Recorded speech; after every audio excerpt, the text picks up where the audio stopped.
तपाईँ लगभग 3-4 वर्ष 5 वर्षसम्म लोकसेवामा अल्झिनुहोस् र मानव नामै निकाल्नुहोस् धेरै समयपछि। त्यति बेला तपाईँले अनुभव गर्ने कुरा म अहिले तपाईँलाई यो 4-5 मिनटमा बताउने छु र यी 4-5 वटा कुराहरू म यहाँ सेयर गर्नेछु। यी मिस्टेकहरू सेयर गर्नेछु जुन तपाईँले गर्नु हुँदैन, नत्र तपाईँ जहिले पनि लोकसेवाकै यो जालमा अल्झिरहनुहुन्छ। सबै मिस्टेकहरू एकदमै ख्याल गर्नुपर्ने छ, भिडियो स्किप नगरिकन हेर्नु होला र तेस्रो र चौथो चाहिँ एकदमै ध्यान दिनुपर्ने खालको छ है। अब धेरै कुरा चर्चा नगरी पहिलो मिस्टेक तर्फ चर्चा गरिहालौँ। पहिलो मिस्टेक रहेको छ यो TOBC फर्मेट है। धेरैले सुन्नुभएको होला यो राइटिङ पेपरमा चाहिँ यो TOBC फर्मेट लगाएर लेख्ने भन्ने मान्यता रहेको छ। यसलाई चाहिँ धेरैले एक्सपोज गरिसकेका छन् है। यो किन ठिक छैन भन्दाखेरि चाहिँ तपाईँले चाहिँ रिटन पेपरमा आजकल कसरी आउँछ प्रश्न भन्दा 2+3, 3+2, 1+2+3 यस्तै गरेर 5 मार्क्स अथवा 10 मार्क्स पुऱ्याएर यसरी जोडेर आउँछ। अब यस्तो सानो सानो मार्क्सका लागि चाहिँ तपाईँले title part, opening part, body part अनि कन्क्लुजन पार्ट यसरी चाहिँ तपाईँले गर्नुभयो भने तपाईँको पुरा आधा क्वेसनहरू चाहिँ छुटाउनुहुन्छ। त्यही भएर चाहिँ तपाईँको हात त्यस्तो स्पिडमा चल्छ भने त गर्दा ठिक भयो, तर यो चाहिँ सबैका लागि एप्लिकेबल छैन र ठिक पनि होइन। यो फर्मेट कस्तो बेलामा ठिक हो भन्दाखेरि तपाईँले चाहिँ एकदम ठुलो सब्जेक्टिभ राइटिभ पार्ट जस्तो कि 5 मार्क्सको क्वेसन सिधै 5 मार्क्स लेख्यो, त्यहाँ सिधै 10 मार्क्स लेख्यो भने चाहिँ यो TOBC फर्मेट ठिक छ। नत्र चाहिँ अहिले चाहिँ सबै क्वेसनलाई चाहिँ 2+3 यस्तै टाइपले सोध्छ। यस्तो क्वेसनमा चाहिँ यो TOBC फर्मेट युज गरेर टाइम वेस्ट नगर्नु होला। मैले भन्न खोजेको थोरै मार्क्सको क्वेसनहरू सोधेको हुन्छ टुक्राएर, त्यसमा चाहिँ क्वेसनले जे सोधेको छ त्यसलाई मात्र खुलाउनुपर्छ एन्सरमा, अरू बाहिर कुराहरू थपेर सिँगारेर केही फरक पर्दैन है। अनि एउटा अर्को गर्ने नहुने मिस्टेक भनेको के हो भन्दाखेरि तपाईँले चाहिँ एकदमै डिपमा गएर यो फर्स्ट पेपरको जिके चाहिँ पढ्नु पर्दैन है।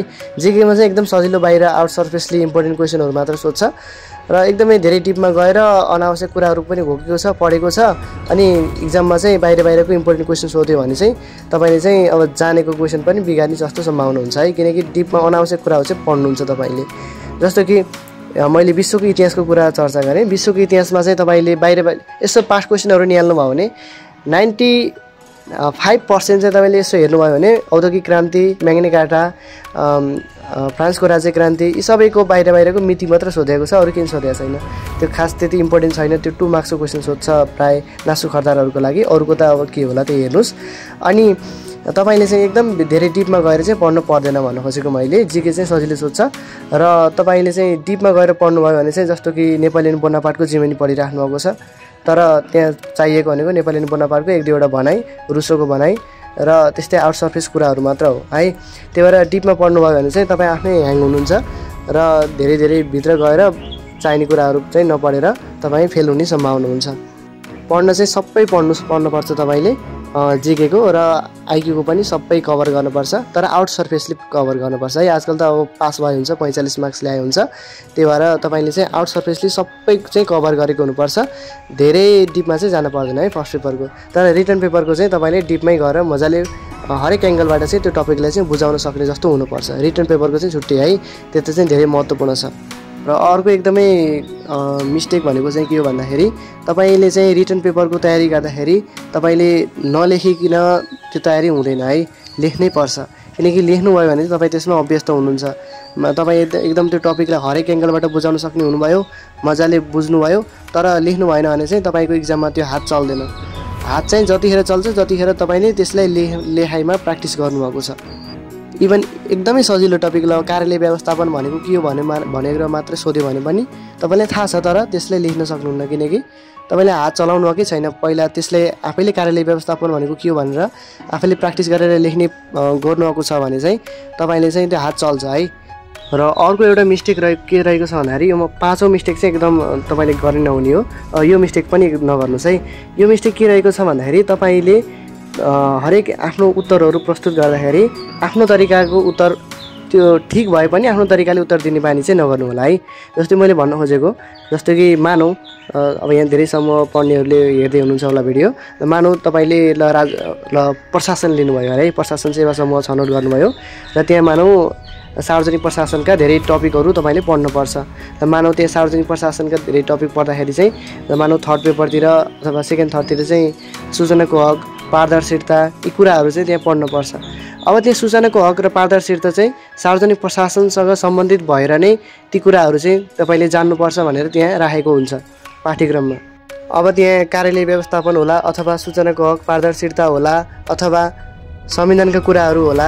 ती सबै कुराहरू चाहिँ त्यहाँ सार्वजनिक प्रशासनलाई सुदृढ बनाउन अथवा त्यो कुरालाई चाहिँ सफल बनाउनका लागि अथवा त्यसको परिधिभित्र रहेका कुराहरूलाई मात्र चर्चा गरेको हुन्छ। सार्वजनिक प्रशासनलाई नै बेस बनाएर ती कुराहरू चाहिँ त्यहाँ डिस्कस गरिएको हुन्छ। त्यही भएर अब तपाईँले एक्जाममा ती सबै प्रश्नहरूको उत्तर लेख्दाखेरि त्यही सार्वजनिक प्रशासन क्षेत्रलाई नै आधार मानेर तपाईँले उत्तर दिनुपर्छ। यो होइन कि अब त्यसको उत्तर चाहिँ अर्कै तरिकाले लेख्ने, मिलेको उत्तर पनि हुन्छ मैले भन्न खोजेको। जस्तो कि पारदर्शिता भनेको चाहिँ तपाईँले चाहिँ कुराहरू चाहिँ स्पष्ट अरूलाई चाहिँ देखाउनु झल्काउनु उसलाई चाहिँ पारदर्शिता भन्छ भनेर लेख्नुभयो परिभाषा। तर पारदर्शिताको परिभाषा त्यहाँ सार्वजनिक प्रशासनको दृष्टिले त्यो अर्कै छ है। त्यसरी चाहिँ त्यही क्षेत्रको अनुसार चाहिँ तपाईँले उत्तरहरू दिनुभयो भने उता आफ्नो तरिकाले उत्तर दिएको त्यो राम्रो छ, त्यो एन्सर मिल्छ।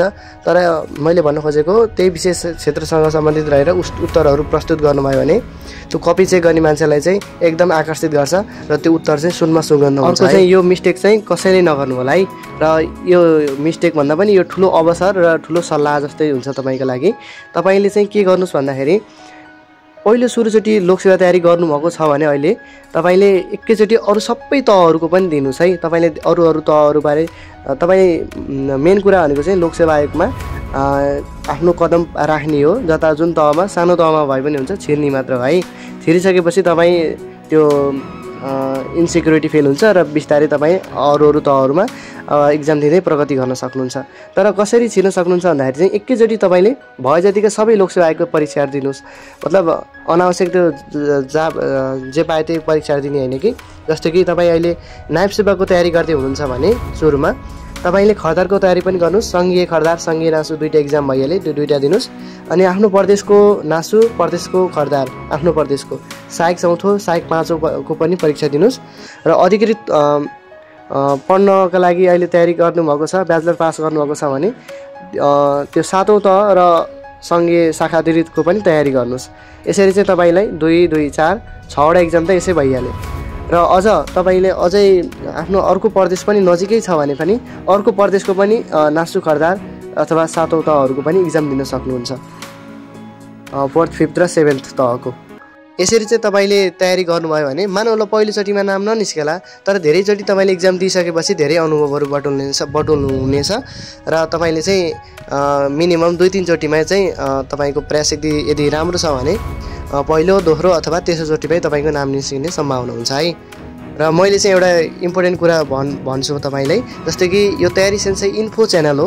तयारी सेन्सै चाहिँ हाम्रो मेन च्यानल रहेको छ। त्यहाँ चाहिँ तपाईँले मेमोरी टेक्निक्सहरू सिक्नुहुनेछ। तपाईँको फर्स्ट पेपरको जेकेहरू अथवा रिटन पेपरको धेरै कुराहरू चाहिँ याद गर्नका लागि चाहिँ हामीले टेक्निक्सहरू प्रयोग गरेर याद गर्छौँ। र तपाईँले चाहिँ त्यहाँ जेके कुराहरू चाहिँ टेक्निक्सहरू प्रयोग गरेर याद गराइएको छ। तयारी सेन्सै युट्युब च्यानल हो, त्यहाँ भिजिट गरेर हेर्नु होला। र तपाईँ चाहिँ हाम्रो एडभान्स मेमोरी क्लास पनि जोइन गर्न सक्नुहुनेछ। त्यहाँ चाहिँ तपाईँले हजारौँ यो लिस्ट पोइन्ट्स प्याराग्राफहरूलाई चाहिँ मेमोरी टेक्निक्सहरू लगाएर तपाईँले याद गर्न सक्नुहुनेछ। यो प्राइस चाहिँ एकदम सस्तो छ र तपाईँले धेरै रिटन पेपरको त्यो बुदाहरू चाहिँ एकदमै हुन्छ रिटन पेपरमा। ती सबै बुदाहरूलाई चाहिँ याद गर्ने धेरै टेक्निकहरू सिक्नुहुनेछ र याद गर्ने पार्ट चाहिँ टेक्निकहरूले कभर हुन्छ र तपाईँको मेन पार्ट भनेको चाहिँ बुझ्ने हुन्छ र लेख्ने पार्ट हुन्छ। त्यो चाहिँ तपाईँको हातमा भयो। र फर्स्ट पेपर चाहिँ तपाईँ अहिले 45 मार्क्स पास भयो हुन्छ। रिटन पेपरका लागि चाहिँ यो मेमोरी क्लास लिनुभयो भने तपाईँको पढाइ चाहिँ रकेटको स्पिड हुन्छ है। एकदम सहायता गर्छ। कतिले सुन्नुभएको छ होला यो मेमोरी भन्ने के हो भन्ने, यसको टेक्निकहरू हुन्छ। हाम्रो तयारी सेन्सेको यो क्लास लिन सक्नुहुनेछ। यहाँको वाट्सएपमा टेक्स्ट गर्नुहोस् है। हाम्रो मेन च्यानल तयारी सेन्से चाहिँ भिजिट गर्न नभुल्नु होला।